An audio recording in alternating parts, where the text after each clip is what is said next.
Today, I'm going to talk about diaspora and language.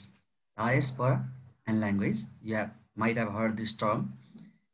And on the left-hand side, you can see a small picture, triangle. You can see diaspora group is there on top of this.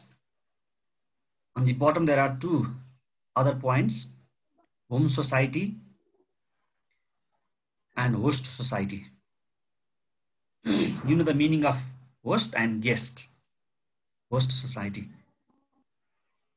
So my class, my lecture will be based on these three topics today, but mainly diaspora and language. So what is it?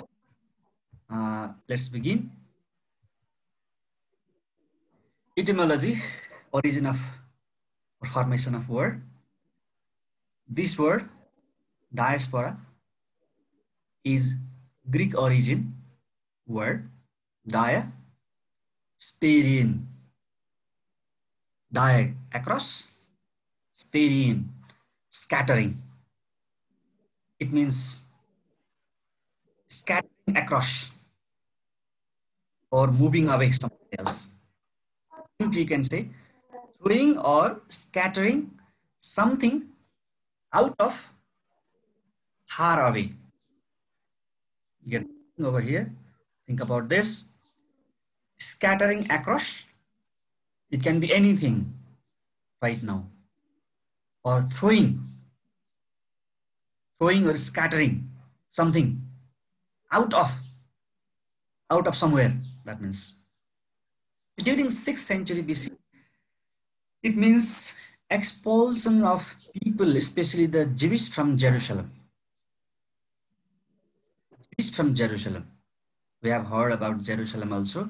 Israel, that means. And dispersion, it means dispersion or exile.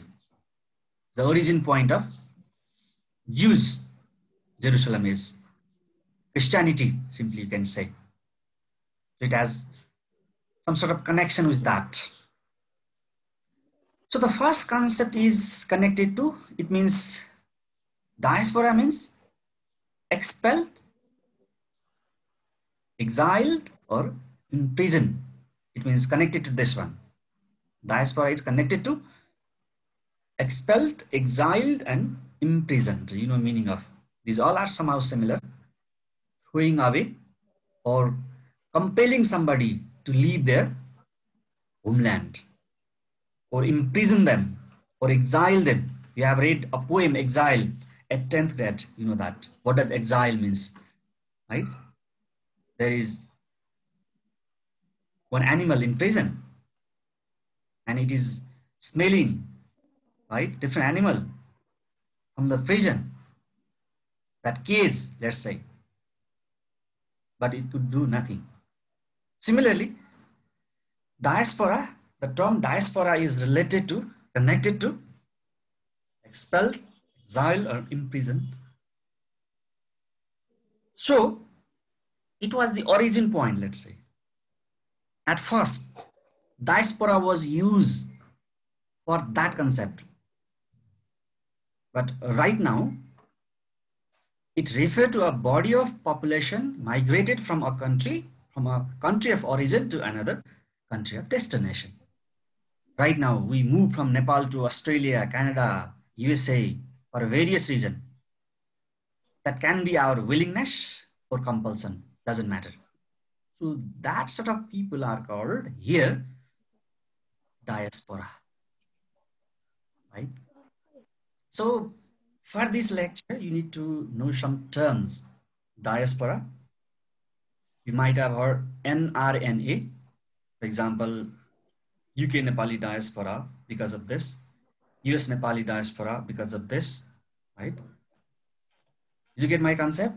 NRNA, non-resident Nepalese Association, I think this is. So there are organizations all over the world of Nepalese peoples who reside in USA, Canada, Japan, Australia, or many more. So these people are called nowadays diaspora. It means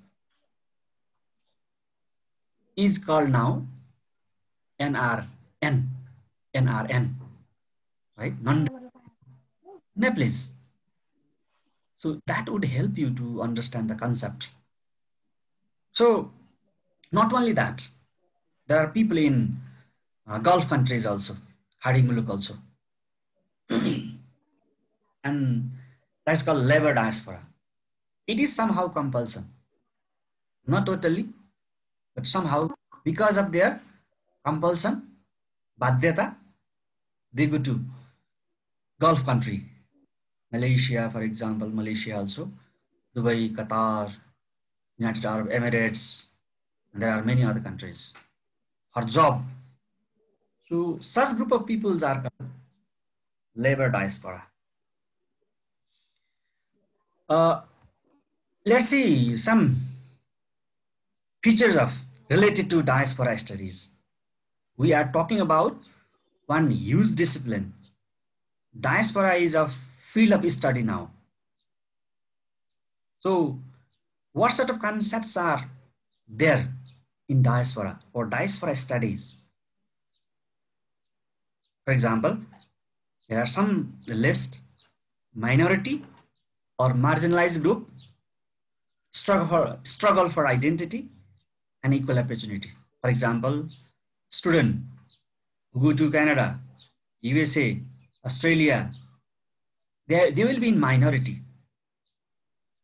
They are marginalized group also. And they have to struggle for their survival or identity. So diaspora studies about this. Similarly, hybridity, that means culture, Western culture versus Eastern culture. There will be existence of such type of situation. So it is also studied under diaspora study. Similarly, when they leave their country of origin, what happened then? There will be some sort of nostalgic feeling.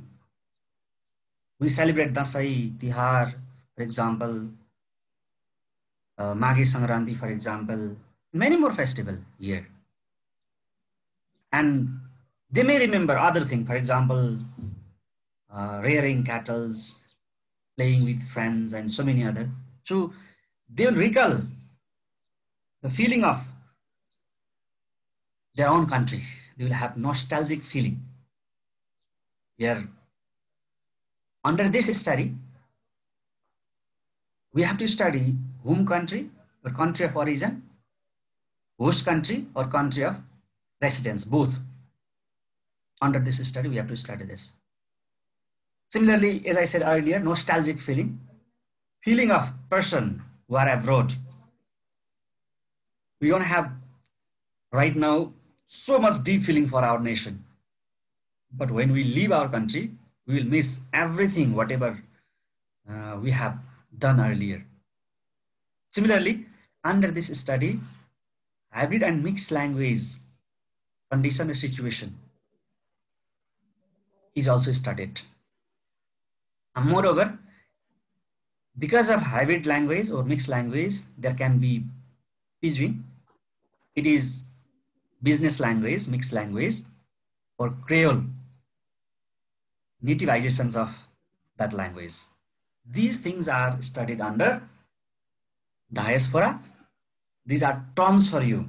You have to know to understand diaspora. What sort of terms are necessary? What sort of concept do you need to build?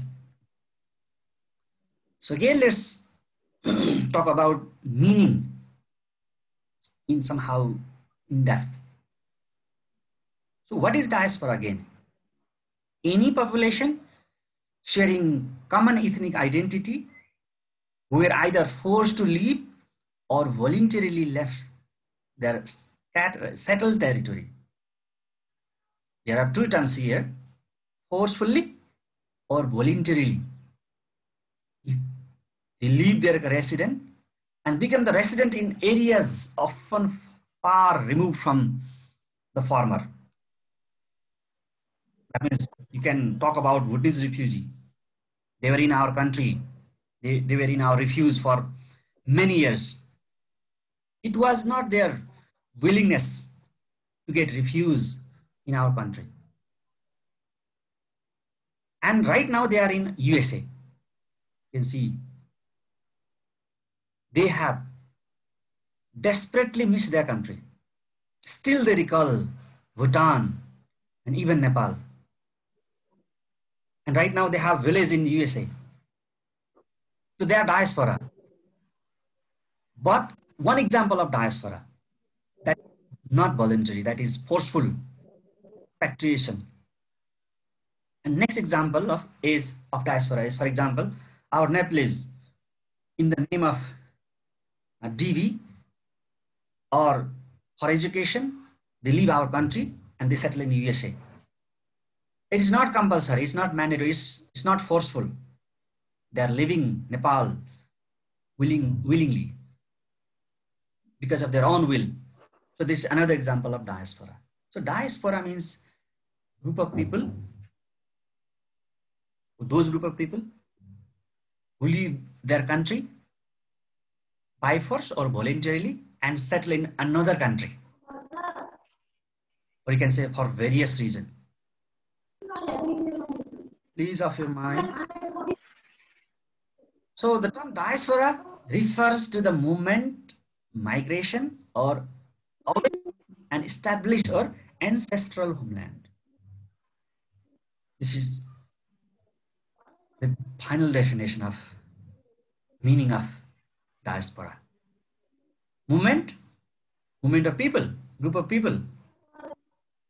Migration, in another word, or away from an established or ancestral homeland, according to Quain. So this is the meaning. Our book also talk about 4 phases, only name, we don't need explanation. There were 4 historical phases of diaspora, ancient diaspora. Ancient diaspora, there is given meaning, forced to leave home country because of political, social, or natural reason. For example, African diaspora, a medieval, modern, and contemporary. We are not going to talk about this all in detail as it is not in our course. Let's talk about some common features of diaspora. From the definition above, from the discussion above, we can conclude these features as well. Quain says this feature in his 2 books. Let's see. Number 1, dispersal from an original homeland. We know this. The expansion from a homeland in search of work. I talk about this.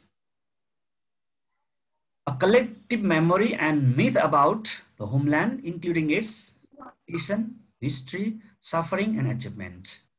We talk about nostalgic feeling. Nostalgic means missing homeland because of many reasons. There are many reasons.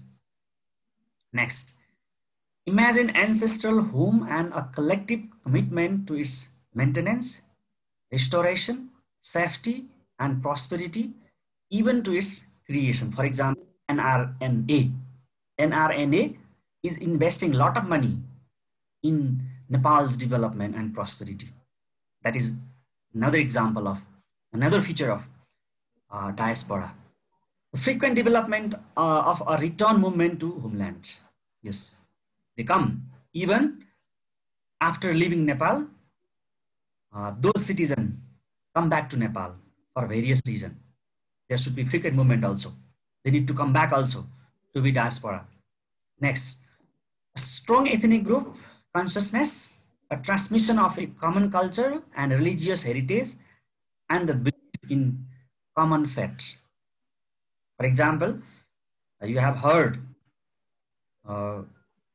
quotation, Nepal gayo kapal sange, Burma gayo karma sange. In Burma, there is a village of Nepalese people.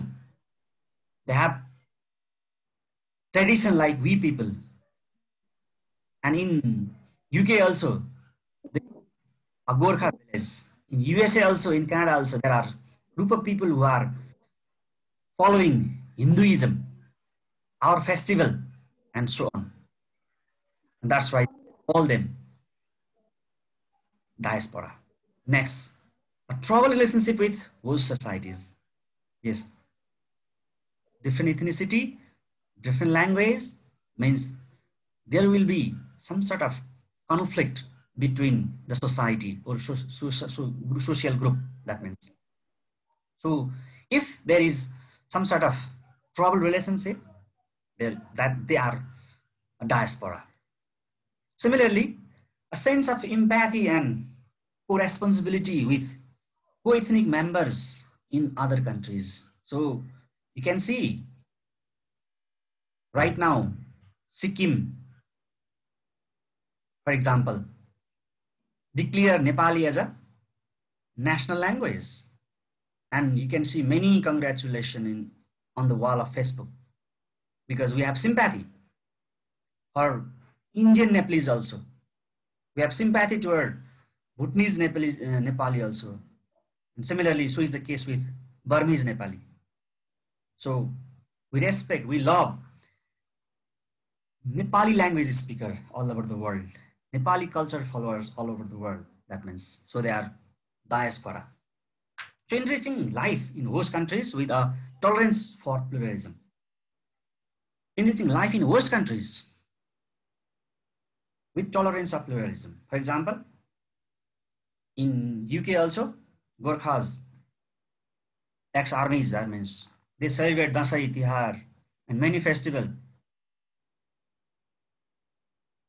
Even though people will look them differently, they have to tolerate some sort of discrimination.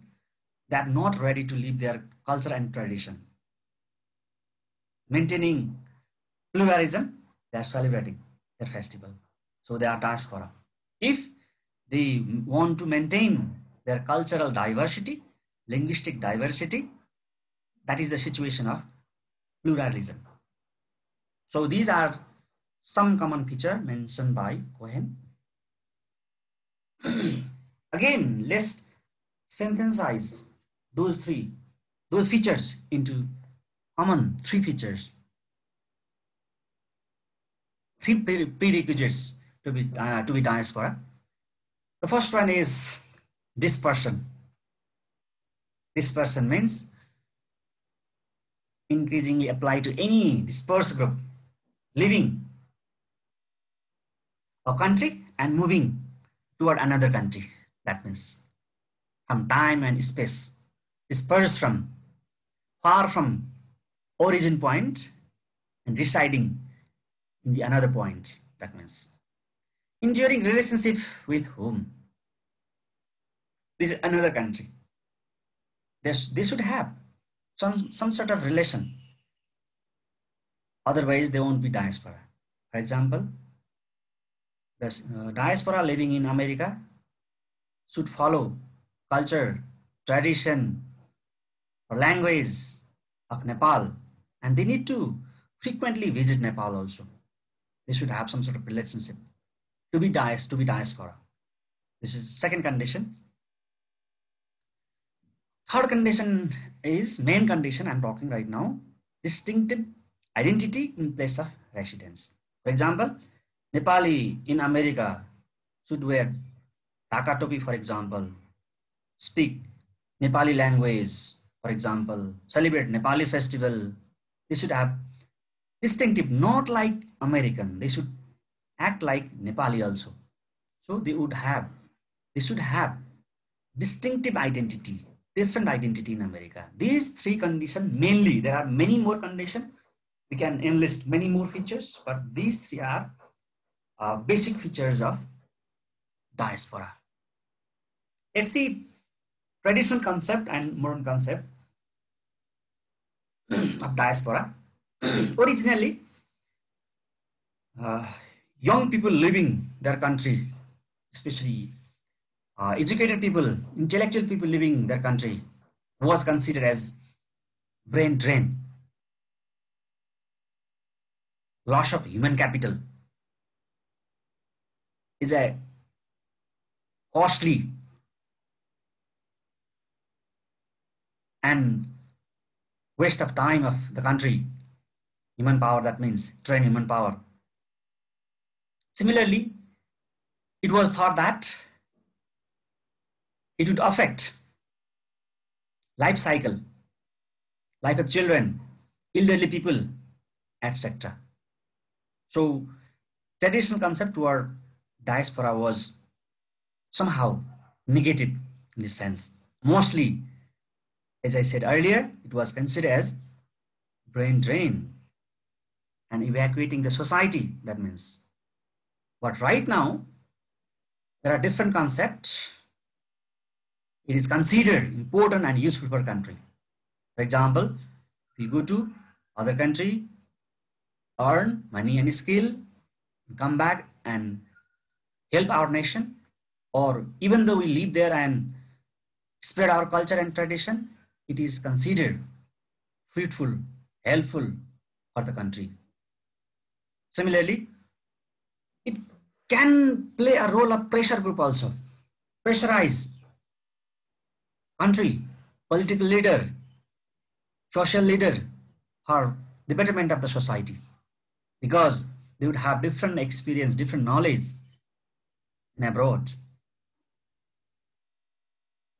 Similarly, and I talk about NRNA earlier as well, they are contributing a lot in our country. You can name many people, Shesh Ghale also, you have heard, right? And many more other NRNAs, they are helping us. So their movement right now is an opportunity for the nation. Let's talk about typology types. There are many types, but I just want to recall the types only. I'm not going to explain this. There are victim diaspora, traditional concept, labor diaspora, for example, a trading diaspora, imperial diaspora, cultural diaspora. These are the types. You don't need to know this. So see, the other thing, diaspora and language. Language means part of culture. So you might have heard literature, poem written by the people in Gulf countries, USA, UK, etc. They are very much related. They use language as a means to continue their culture and tradition, to remember their nation. So there are terminology related to language in diaspora. So contact the heritage language and the host language.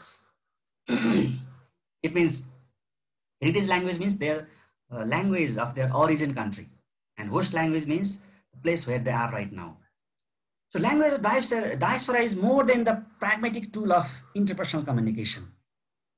Always we express our feelings, sentiment, everything in our own language, not in English language. Right now I'm speaking English, but when I have to express my deep feeling, I can't express everything in English language, or I'm not satisfied even though I can express. So it's not only a tool, it is more than that tool. That means, so they use language embracing extra linguistic characteristics, that is socio-linguistic, socio-cultural, and socio-political roles. This language can assign these roles to them, or for various places, for various purposes, these language when they are in the foreign land. So I talk about marginalizations also and diaspora also. And let's go back to the history, a short history. In 18th century, there was notion called one state and one nation, one state, one language. That means ek bhasha, ek desh in our country, in panchayat system, we can call this. So it was the thing, it was the slogan which created a situation of no man's land.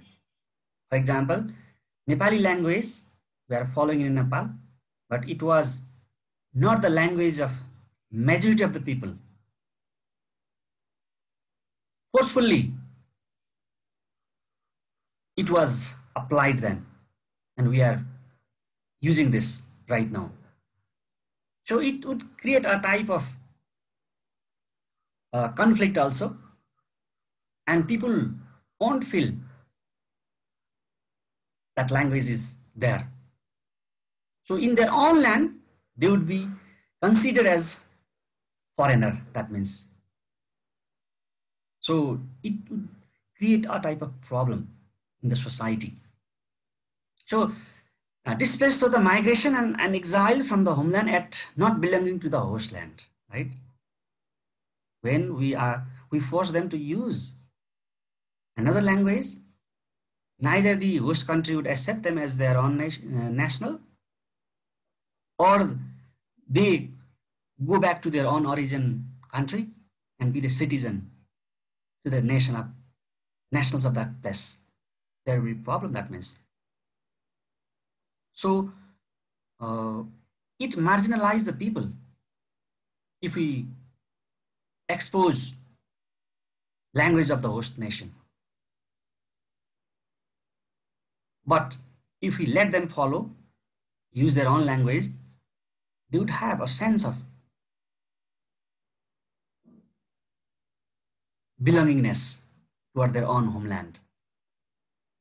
So as I talk about this initial and postmodern concept of diaspora, initial concept, it was about forceful expatriation. But in modern concept, what happens here? They leave their country because of their own willingness. And most commonly, they don't stick to their past. This means, so it is the difference, main difference between these two. So you can see here, postmodern diaspora, traditional one. In postmodern diaspora, they are not victim. Instead, seeking positive experience and emphasizing positive aspect of their life, they leave their country. It's a proactive and truly authentic, because we are willing to go to America. It's not compulsion for us. We go, we want, we will. That means. The traditional notion is focused on ethnicity, language, culture, tradition, right? Here and time. It looks future prospect, that means. So no longer viewed as a striving for past, as people are striving to establish a new sense of place, belonging and role. Even after going America, we seek political right and different other types of rights there. We don't want to belong to Nepal. That means. So because of this situation, new strategies are developed.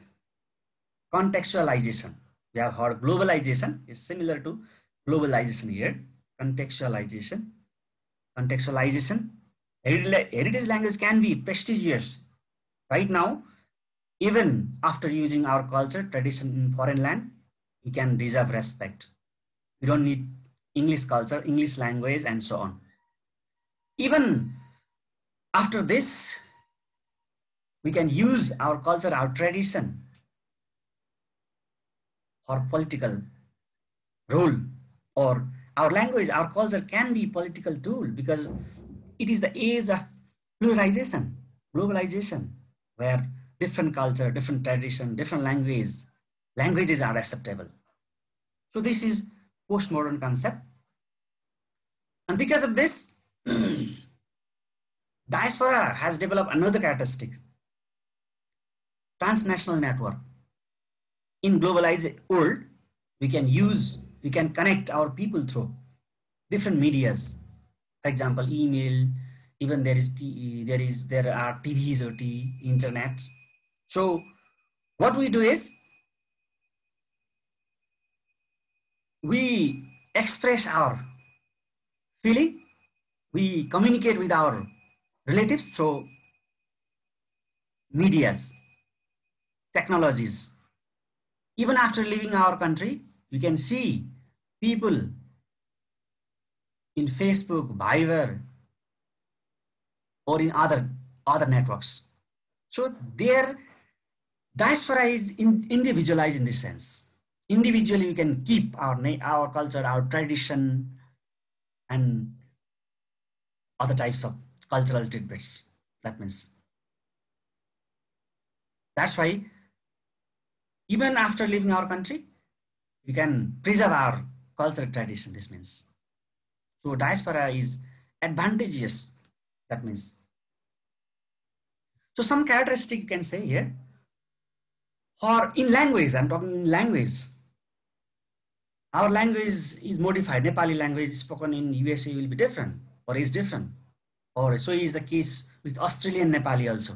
Not only Nepali English, there will be Nepali, Australian Nepali and American Nepali also, that means. So they will borrow some words, English word and other words, and they will use, and they will use different phonology, means pronunciation will be different, structure can be different. They can use Nepali language and other language, that is code switching. Similarly, they will use different language, new language will form, that is called pidgin, and they will have another native speaker, that is creolization. So this is the summary. Diaspora widely recognized in international activity that aim at the promotion of international peace and developing operates globally and locally. So it's the age of globalization, and diaspora is accepted anywhere. They are living in pluralism. This is the summary. के भन्नु छ? You have any question? समय ठ्याक्कै सक्यो हैन? मैले पनि सके. Diaspora भनेको ग्रुप अफ पिपल. त्यो पनि विदेशमा बस्ने, तिनीहरुसँग आफ्नै ल्याङ्ग्वेज, कल्चर हुन्छ. र यो फरक फर्ममा हुन सक्छ अहिले.